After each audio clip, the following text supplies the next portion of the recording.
শনিবার সকালে রাজধানীর এক অভিজাত হোটেলে সেন্টার ফর এনআরবি আয়োজিত ব্র্যান্ডিং বাংলাদেশ ওয়ার্ল্ড কনফারেন্স উদ্বোধন করেন পররাষ্ট্র উপদেষ্টা তৌহিদ হোসেন এবং Bangladesh bank governor Ahsan H Mansur. Governor জানান, গেল 5 মাসে রেমিটেন্স বেড়েছে 3 বিলিয়ন আর রপ্তানি বেড়েছে $2.5 বিলিয়ন। দুর্নীতি ও অর্থ পাচার বন্ধ হওয়ায় প্রবাস আয়ে সুবাতাস বইছে বলে মনে করেন তিনি। প্রবাহ সেটা বেড়ে গেছে, যেটা দুবাই থেকে পাচার হয়ে যেত হুন্ডির মাধ্যমে ইত্যাদির মাধ্যমে, সেই জায়গাটায় আমাদের একটা উন্নতি আমরা দেখতে পাচ্ছি। গুড গভর্নেন্স হওয়াতে দুর্নীতি কিছুটা হলেও কমে যাওয়ার কারণে আজকে আমাদের এই রেমিটেন্সের পরিমাণটা বেড়েছে। কেন্দ্রীয় ব্যাংকের চুরি যাওয়া রিজার্ভের 80% ফিরিয়ে আনা হয়েছে বলে জানান গভর্নর। বিগত সরকারের পাচার করা অর্থ ফিরিয়ে আনতে প্রবাসীদের সহযোগিতার পাশাপাশি বিদেশি আইনজীবী নিয়োগের কথাও জানান তিনি। টাকার 80% ফেরত আসছে, 20% আসে নাই, সেটা নিয়ে মামলাও চলছে এখন নিয়োগ করতে, এবং সেটা আমরা আশা করি আমরা জিতবো। একটা ফিলিপিনো ব্যাংক ওর সাথে জড়িত আছে, সেই ব্যাংকের এগেন্সে মামলা চলছে। তো এটা বাকি যে $50 মিলিয়ন মতো আছে, 600 কোটি টাকার মতো, সেটা আমরা আশাবাদী সেটা ফেরত আসবো। আর বাংলাদেশের বিরুদ্ধে ভারতীয় মিডিয়ার প্রোপাগান্ডা রুখে দিতে প্রবাসীদের সহযোগিতা চেয়েছেন পররাষ্ট্র উপদেষ্টা তৌহিদ হোসেন। তাদের হয়রানির দায় স্বীকার করে দোষীদের শাস্তির হুঁশিয়ারিও দেন তিনি। তাদের প্রচারণা দেখলে মনে হবে যে এখানে যুদ্ধাবস্থা বিরাজ করছে, হিন্দুদেরকে সমানে কচুকাটা করা হচ্ছে এবং তাদের বাড়িঘর সব লুটপাট করে ফেলা হচ্ছে।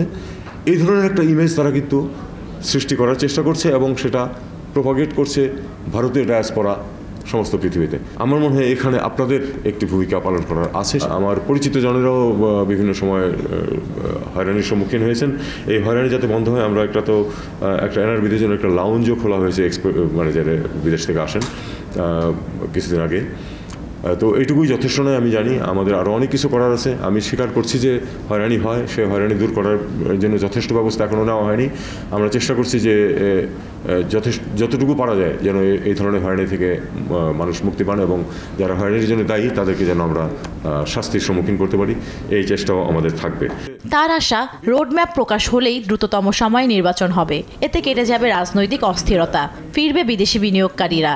খুব তাড়াতাড়ি একটি রোডম্যাপ এসে যাবে, তখন সহজে আস্থা ফিরে আসবে আমাদের যে বিদেশি বিনিয়োগকারীরা আছেন, ইনক্লুডিং এনআরবিরাও যাদের ব্যক্তিগত টাকা ইনভেস্ট করবেন তারা এনআরবি হলেও কিন্তু তারা ঝট করে এখানে আসবেন না নিশ্চয়তা না দেখলে। এটা স্বাভাবিক, কারণ আপনার অর্থের যে একটা নিরাপত্তা সেটা আপনাকে অবশ্যই দেখতে হবে, এটা অনস্বীকার্য।